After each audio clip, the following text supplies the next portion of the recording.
जय हिंद दोस्तों, मैं शादाब अंसारी अपने YouTube चैनल में आप सभी सहपाठियों का हार्दिक अभिनंदन और स्वागत करता हूं। तो दोस्तों, जैसा कि आप लोग जानते हैं, हम जो तैयारी करा रहे हैं प्राचीन इतिहास पर, और ये जो हमारा जो वीडियो डिस्कशन होगा, पिछले वीडियो डिस्कशन में जो हमने बात की थी वो वैष्णव संप्रदाय पे बात की थी। आज का जो हमारा वीडियो डिस्कशन होगा वो होगा आजीवक संप्रदाय के बारे में। तो दोस्तों, ये जो वीडियो लेक्चर होगा ये सभी एग्जाम के लिए आपके बहुत काम आने वाली है। खास तौर पर NTA नेट जून 2020 के लिए भी ये आपके लिए काफ़ी हेल्पफुल होगा। तो देखते हैं दोस्तों आजीवक संप्रदाय के बारे में। तो जैसा कि आप लोग जानते हैं, आजीवक एक ऐसा संप्रदाय था जो कि जैनिज्म से भी पहले, मतलब जैनिज्म के जो है समापवर्ती जो है एक जो है संप्रदाय माना जाता था। और इससे जो है कई बार जो है क्वेश्चन बना हुआ है, NTA नेट में भी पूछा गया है और भी कॉम्पिटेटिव एग्जाम में जो है क्वेश्चन बनाता है। तो अगर इसके बारे में हम देखें, आजीवक संप्रदाय, तो इसके जो फाउंडर थे पहले वो देखते हैं हम। संस्थापक संस्थापक, क्योंकि किसी भी जो है संप्रदाय को जानने से पहले उसके संस्थापक के लिए जो है बात करना बहुत ही जरूरी। तो संस्थापक जो थे मक्खिल पुत्र घोषाल मक्खिल पुत्र घोषाल को जो है इनका संस्थापक माना जाता है। यानी कि जो फाउंडर थे वो थे मक्खिल पुत्र घोषाल। ये तो हो गया इनके बारे में।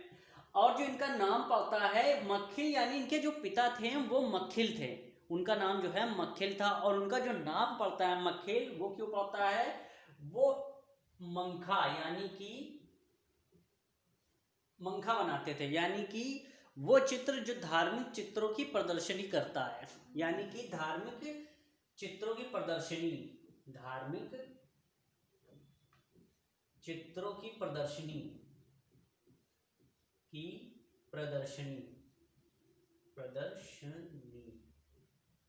यानी कि इनके जो पिता थे वो धार्मिक चित्रों की प्रदर्शनी करते थे, यानी मंखे की प्रदर्शनी करते थे। इस वजह से इनका नाम मक्खिल पुत्र घोषाल पड़ गया। और जो इनकी माता थी, माता का नाम था भद्दा।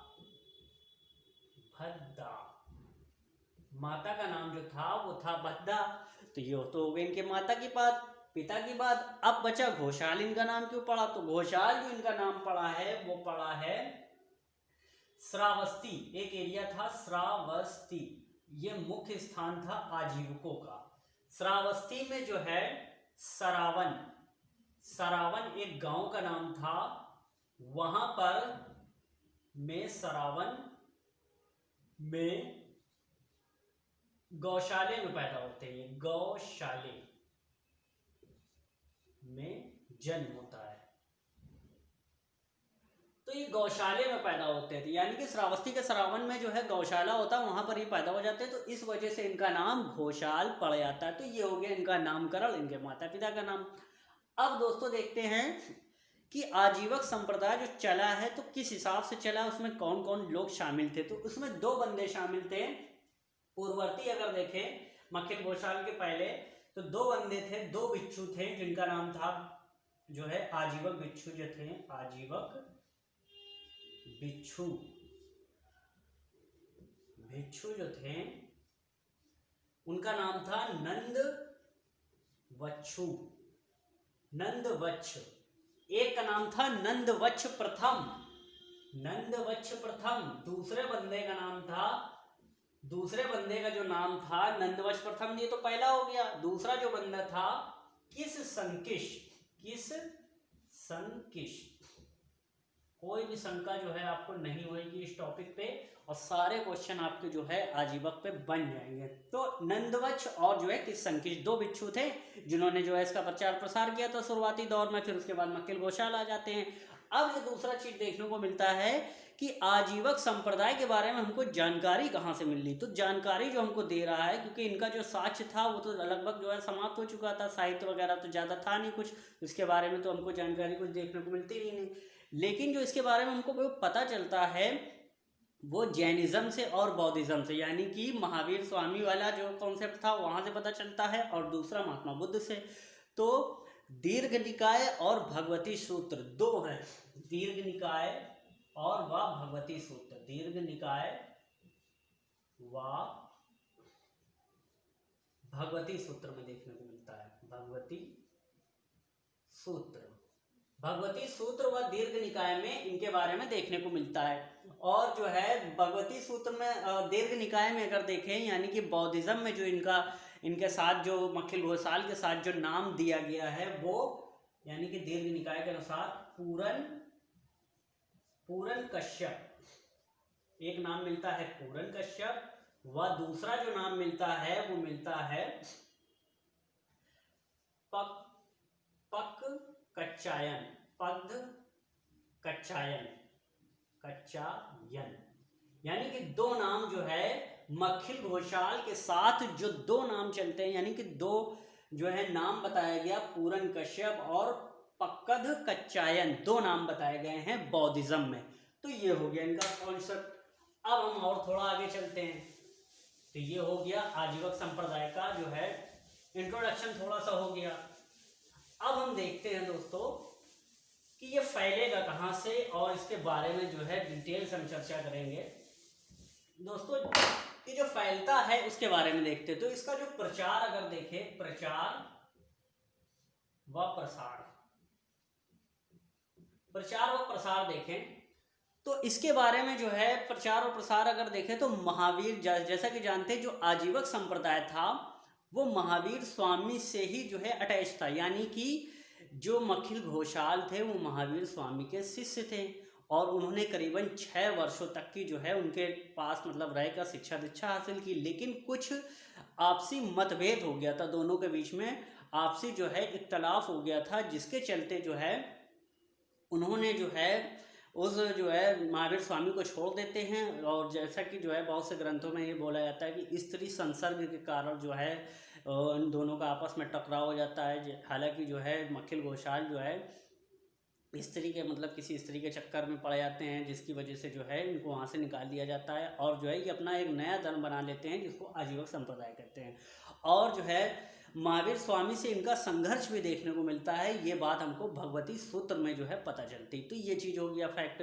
दूसरा अगर देखें तो इसका प्रचार जो होता है मौर्य काल में, मौर्य काल में देखने को मिलता है, मौर्य काल में देखने को मिलता है। अब वो कैसे देखने को मिलता है, क्योंकि दशरथ और अशोक ने जो है इनको गुफाएं जो है दी थी, किसको, मक्खिल घोषाल को। अशोक व दशरथ ने गुफाएं प्रदान की थी, गुफाएं, यानी कि कुछ गुफाएं जो है प्रदान की थी कि भैया अपना जो है धर्म का प्रचार करो तुम लोग, और जो है तो ये चीज़ जो है अशोक और दशरथ। अब अशोक ने क्यों प्रदान किया, अशोक तो बौद्धिज्म को फेवर करता था। मसला ये होता है कि जो है एक उसका नाम है दिव्य वदान, दिव्य वदान एक ग्रंथ है बौद्धिज्म का, दिव्य वदान। उसमें ये बात देखने को मिलती है कि जो है आर्यों का एक दरबार लगा हुआ है, वहाँ पर जो है आजीवकों ने जो है भविष्यवाणी की है कि जो सम्राट अशोक होंगे वो भविष्य में बहुत ही महान नायक होंगे। तो इस बात को जो है जब अशोक देखता है तो वहाँ से काफ़ी प्रभावित होता है, और उनके लिए जो है गुफाएं वगैरह जो है प्रदान कर देता है। तो ये चीज़ हमको दिव्य वदान में इनके बारे में देखने को मिलती है। दूसरा अगर देखें, इनका जो स्थान बताया गया, ये मतलब कहाँ पर निवास करते थे, जो आजीवक संप्रदाय था वो कहाँ पर निवास करता था, इसके बारे में अगर हम देखें तो ये हमको पता चलता है महावंश में। महावंश में दक्षिण भारत व लंका बताया गया है, व श्रीलंका, दो क्षेत्र बताए गए हैं, दक्षिण भारत व श्रीलंका। क्वेश्चन हमारा बन सकता है कि जो आजीवक संप्रदाय था वो मूर्तियाँ कहाँ पर जो है निवास करता था, दक्षिण भारत या श्रीलंका। ये बात हमको महावंश से पता चलती है। तो ये चीज़ हो गया कॉन्सेप्ट। दूसरा कॉन्सेप्ट, और कहाँ कहाँ से हमको जानकारी पता चलती है, तो और जो जानकारी पता चलती है पतंजलि के महाभाष्य से, पतंजलि के महाभाष्य से, महाभाष्य वहाँ पे पता चलती है। और जो दूसरी चीज पता चलती है वो बाणभट्ट ने अपनी किताब में जो है बताया है इनको जो है दूसरे नाम से इंडिकेट किया है। वो क्या कहा है इन्होंने, बाल भट्ट ने जो नाम बताया है इनका वो मस्करीन बताया है। मस्करीन किसको बताया, आजीविकों को, यानी कि आजीविकों को मस्करीन बताया है किसने, बाल भट्ट ने, तो ये चीज बताया है। और जो दूसरे आते हैं हमारा वरामिहिर ने जो बताया है दंडी बताया है, दंडी। अब दंडी क्यों बताया, क्योंकि ये जो संप्रदाय था इनको दंड काफी मिलता है, दंड धारण कर लेते थे, तो इस वजह से वरामिहिर ने आजीवक संप्रदाय को दंडी की संज्ञा दी है।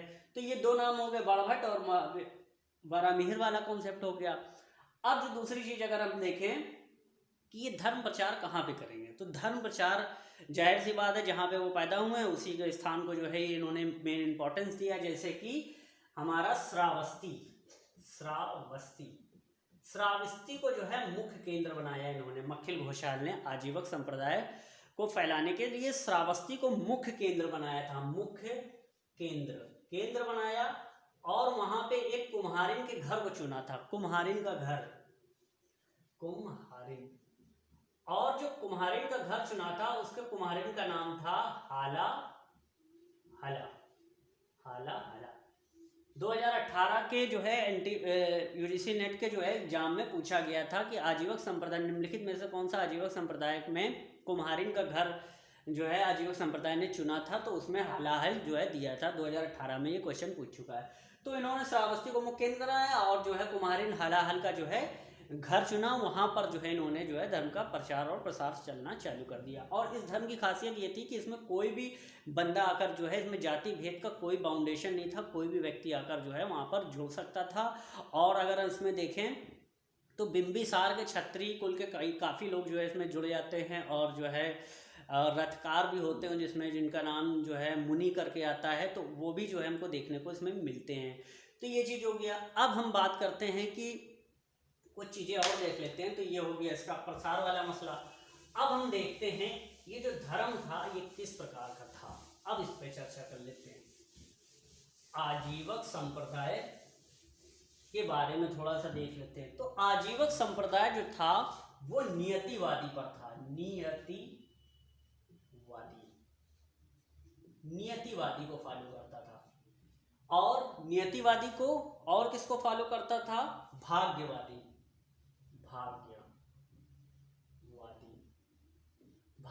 को फॉलो करता था। और नास्तिक भी था, नास्तिक भी हम इसको बोल सकते हैं, नास्तिक। तो ये इसकी खासियत थी, यानी कि नियतिवादी किस्मत पे भरोसा करते थे, भाग्य पे भरोसा करते थे, यानी जो होना है वही होगा, ईश्वर है ही नहीं, इनके अकॉर्डिंग जो है ये चीज जो है आजीवक के अंदर जो है पाई जाती थी। यानी कि वो जो है उनके अनुसार अगर हम देखें तो कोई भी चीज़ जो है अपने आप हो जाएगी, और उसमें जो है किसी का कोई इन्वॉल्वमेंट में नहीं है। और जो है वो कर्म को जो है नहीं मानते थे, उनका कहना था कि हर चीज़ें अपने आप हो जाती हैं, और परम तत्व जो है, जो 7 तत्व होते हैं उससे इंसान का जो है जन्म हो जाता है और उसी में जो है विलीन हो जाता है, और जो है सांसारिक जो है सुख को जो है इसने जो है आजीवक धर्म ने जो है प्रमोट किया। और ये एक तरीके से नास्तिक भी था। तो ये चीज़ देखने को मिलती है। और जो ये लोग पूजा करते थे अशोक वृक्ष की, कहीं कहीं पे देखने को मिलता है अशोक वृक्ष की पूजा, अशोक वृक्ष की ये लोग पूजा करते थे। तो ये चीज आजीवक के अंदर देखने को मिलती है, अशोक की पूजा करते थे। और दूसरी चीज ये थी कि ये जो है काफी मतलब गंदे देखते थे, मतलब गंदगी को ज़्यादा ये लोग पसंद करते थे, मोर का पंख जो है लगाते थे। तो ये सब चीज़ें हमको जो है आजीवक संप्रदाय में देखने को मिलती। दूसरी चीज़ ये थी आजीवक संप्रदाय में कि ये लोग सिर्फ एक टाइम का भोजन करते थे, भिक्षा मांगते थे और सिर्फ एक टाइम का भोजन करते थे। और जो खासियत थी हाथ में भोजन करने की, यानी कि आजीवक संप्रदाय जो है हाथ में लेकर जो है भोजन करता था। उसको क्या बोलते थे, उसको हथेली पर भोजन, हथेली पर भोजन करते थे, ये इनकी खासियत थी। इसको बोलते थे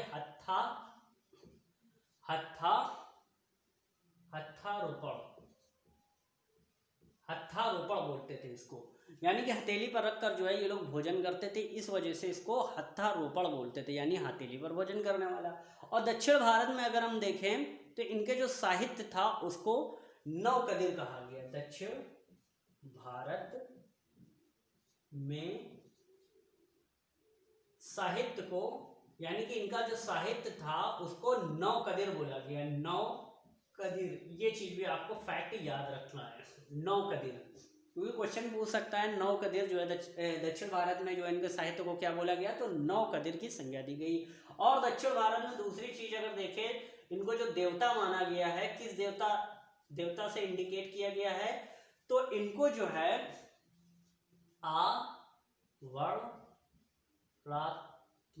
अवर्णात्मक देवता, यानी कि इस देवता की संज्ञा दी गई है किसको, आजीवक संप्रदाय को। तो ये चीजें भी, आप कुछ और चीजें देख लेते हैं इसमें आजीवक संप्रदाय की।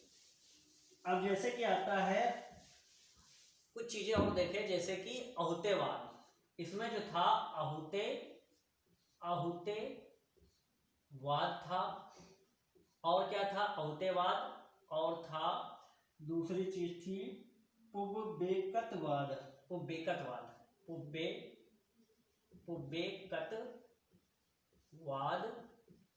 उच्छवाद, और जो दूसरी चीज थी वो थी हमारी, वो क्या थी, वो थी खत विश्वासवाद।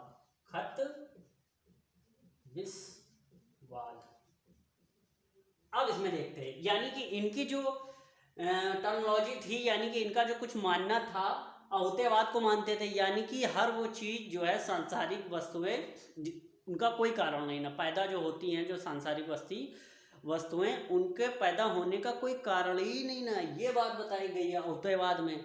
दूसरा जो है पुब्बेकतवाद क्या था, इसमें जो बताया गया है कि सभी मनुष्यों को जो फल मिलता है उसके पिछले कर्मों से मिलता है, यानी कि जो वो पिछले जन्म में कर्म करता है तो उसके अनुसार जो है उसको जो है फल मिलता है, ये पुब्बेकतवाद की टर्मिनोलॉजी है।